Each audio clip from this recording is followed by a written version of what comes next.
I am family camping in Crested Butte, Colorado. Specifically, I am in a campground called Oh Be Joyful Campground, and it's located about 15-20 minutes north of Crested Butte, and it is spectacular. So if you're anything like me, I like to get a sneak peek of the campground that I am going to in order to choose the best site that I think is going to work for my family. So I'm always on YouTube looking for campground videos. But while I'm here, I figured let me show you some of the amenities that are here as well, and some of the sites, and see which one works best for you. So a few things to note about this campground.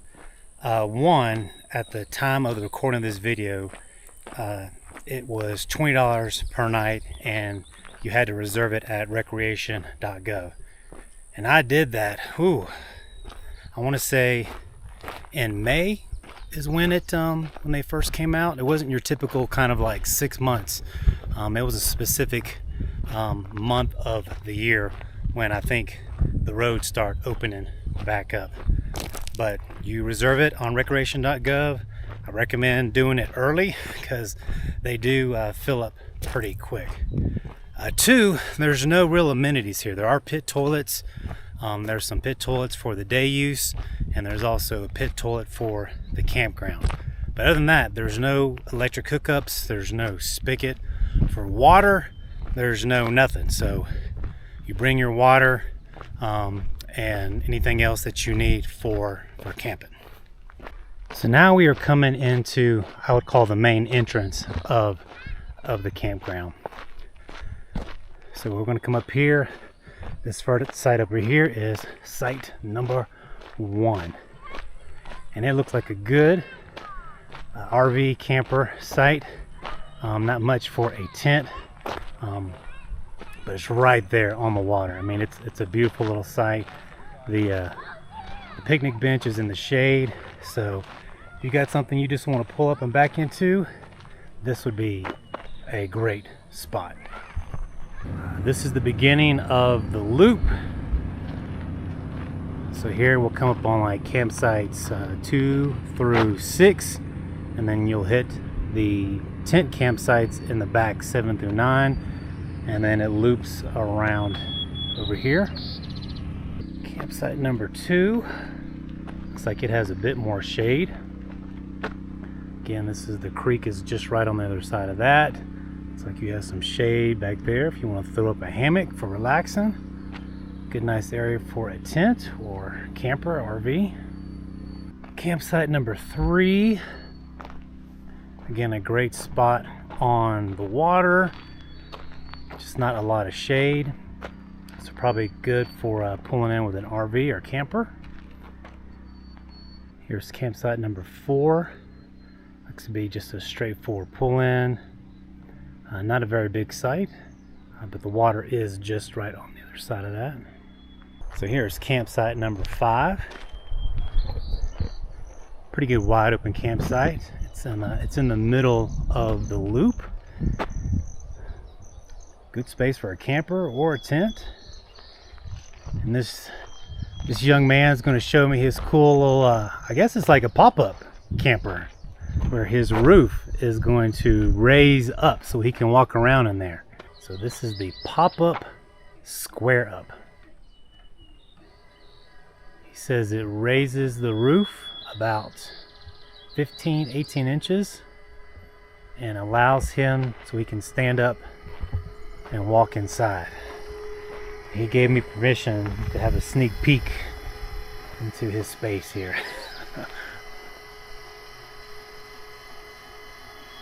Very nice. I love meeting people at the campgrounds or when I'm hiking or backpacking. It's great. You just never know what story you're gonna get. So, retired guy, and he just wants to be out in the woods in the wilderness, and so he got that little camper, and that's awesome. So I love seeing that, and I'm glad he invited me in to take to look at his trailer. Here is campsite number 6. And it is a beautiful site, pull-in campsite right on the water.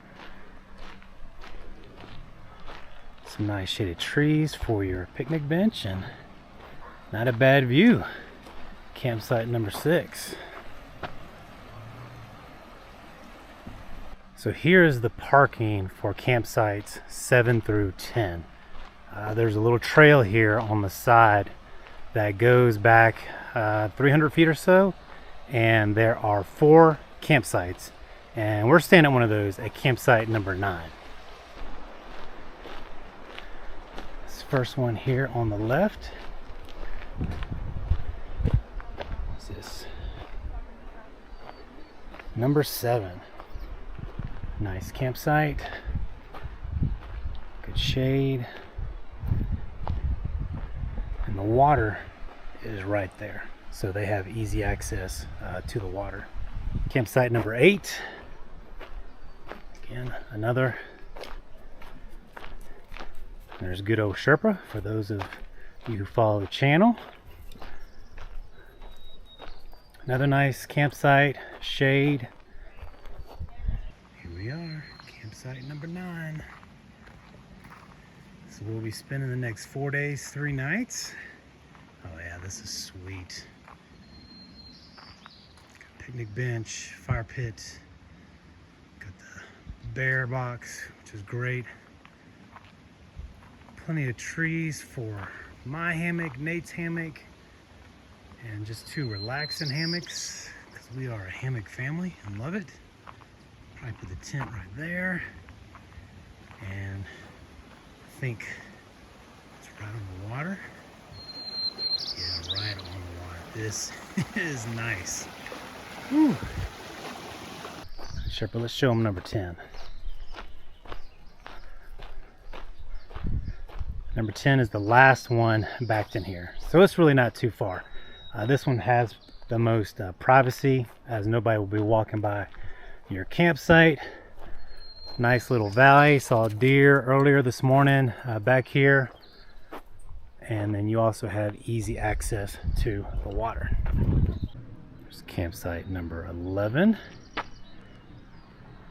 It's got a nice view of the meadow and the mountains in the back. Great for an RV or trailer. This is 12, very similar. Again, I think it's ideal for the RV camper. Back it in. Amazing views. Number 13. This looks to be a good RV camper spot. Just pull right in. Great mountain view. Nice picnic. Probably set up a little tent over there, but probably put my chairs, sit around the fire pit myself. And again, that view does not stop. And then this is the campground host. So they do not sell firewood here. So if you need firewood, you need to either bring it in or bring it in from town. This is site 15, right next to the pit toilet. Yeah, it looks like this is a camper site. This is site 16. Great if you have an RV camper. This is number 17. Again, I would not want to put a tent here, but if you have a nice setup like that with some shade, then yeah, you go for it. My family and I like the shade, so these type of spots here are going to be strictly RV camper choices for us. All right, number 18. And it looks like there's a few of them, like 18A, B, and C, and they're all very similar. Small little spots for tents and the wide open. So no shade, no trees. The water is over there, but look at these views that you have. So if you have a small little tent that you want to pull up, these might be a good option. I mean, can't beat that view. So here's 18B. Again, just enough for a small little tent. Amazing views. It's so beautiful out here. It really is. And we have C.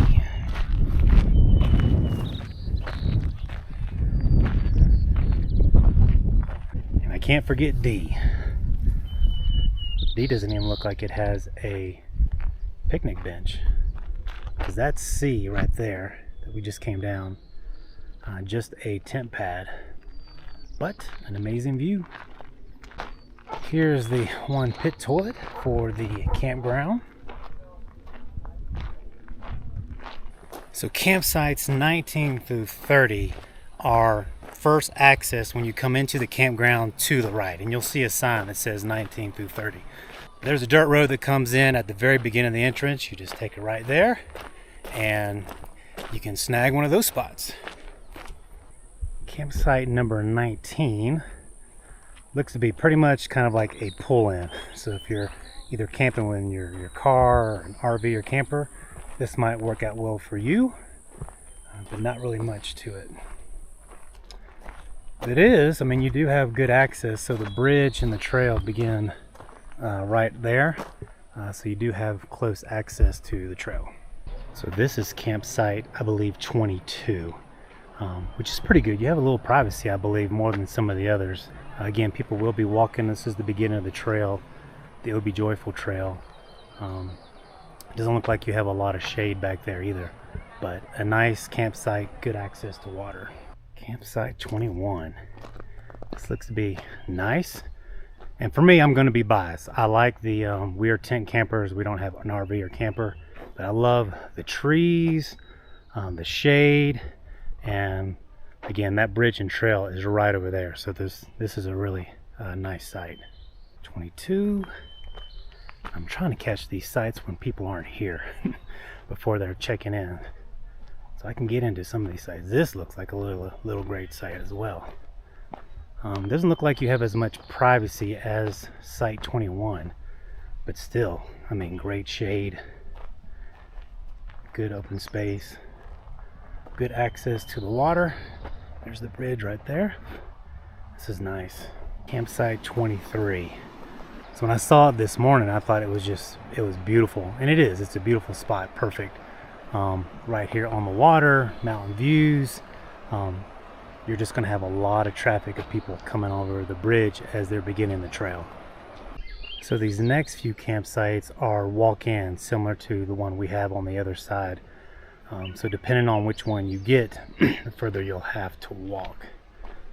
So this is 24. And these are all great sites.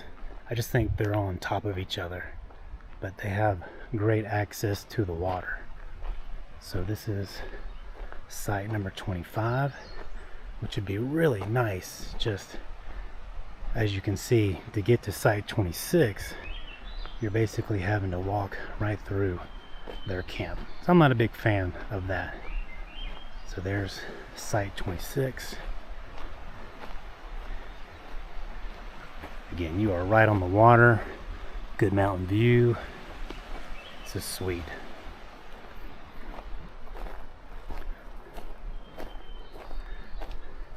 So that's site 27. You can see there's a family setting up, so I won't walk up there, but they are right on the water as well. Again, this is a beautiful site, just not a lot of shade trees. Looks like they are a little bit of shade where she's setting up the tent. This is site, what is that, 28. So there's nobody past 28, which is great. So you can have privacy. It is a pretty good walk to get back here, but you are right on the water. You can see there's even a guy fly fishing over there. Great privacy back here. Beautiful mountain view. But for us who like to hang hammocks, this isn't that ideal. But for somebody tent camping, you know, don't have a lot of gear, this is a great site. 29. Looks like 29 is empty. So I'm probably a good 200-300 feet in. But look at all the space. You have great space, good trees and shade. Yeah, good mountain view there. The views out here are amazing. I mean, it is. Ouray, Colorado used to be my favorite Colorado town. I think it is now Crested Butte. This place is spectacular.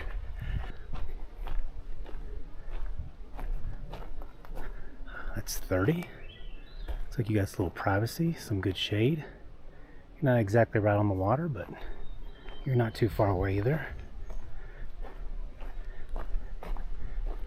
So we prefer the tent campsites, obviously. We don't have an RV or camper. And I looked at this side of the walk-in. So you have to walk in and carry all your gear. It's just that I don't think you have a lot of privacy as a trail to get from campsite to campsite is pretty much walking right beside the other the campsites. And so not a huge deal, but that's why I think I would have preferred the one on the end, so nobody keeps walking past my site. But great little campsites, as you can see right here on the river. This is also a day use area, so there's a lot of people, as you can see here, that come and just hike the trail for the day. There's kids playing on the water. We've seen some fishermen as well. And this parking lot got filled up pretty quickly in the morning, but it is a great space just to spend the afternoon. Well, that's going to do it for the Oh Be Joyful Campground tour. Like I said, I love this place. This is probably my new #1 campground in Colorado. When we first came to Colorado, there was it's called the Difficult Campground in Aspen, and that is beautiful. Love that campground, and that was our top. But now, Crested Butte, Oh Be Joyful, this place is stunning. Oh, one thing I forgot to mention while I'm chilling in my hammock by the Slate River is that the campground is about 15 minutes north of Crested Butte, and it is a dirt road for most of that. And it's pretty fine, you know. I would say the very last bit coming down is really, really bumpy. But I've seen low clearance vehicles make it in here. So that shouldn't be an issue. It's just going to be bumpy.